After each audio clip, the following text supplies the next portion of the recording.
আমার উম্মতের এক শ্রেণীর মানুষ হবে, তাদের হাতে থাকবে লাঠি গাভীর লেজের মতো, এজরে মুনাফিহা, তারা তা দিয়ে মানুষকে মারবে।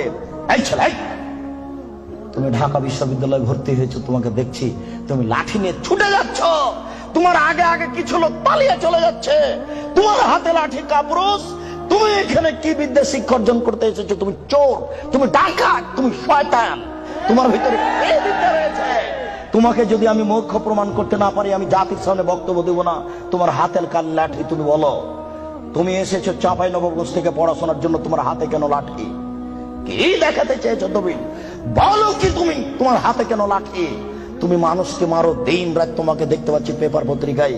শোনো, মোহাম্মদ সাল্লাল্লাহু আলাইহি ওয়াসাল্লাম বলেছেন তুমি জাহান্নামী মুসলিম।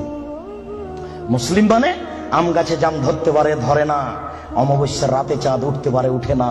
শুঁয়ের ছিদ্র দিয়ে লাঙ্গলের ফাল ঢুকতে পারে, ঢোকে না। শুঁয়ের ছিদ্র দিয়ে লাঙ্গলের ফাল ঢুকে যেতে পারে, আম গাছে জাম ধরে যেতে পারে, অমাবস্যার রাতে চাঁদ উঠে যেতে পারে, এগুলো ঘটে যেতে পারে। যেই কথা বলছি সেই কথাতে সন্দেহ আছে বলে কিয়ামত পর্যন্ত চেষ্টা করলে সরিষা ঢোকানো যাবে না। যা বলছি তাই থাকবে, তার নাম মুসলিম। তোমার হাতে কেন লাঠি?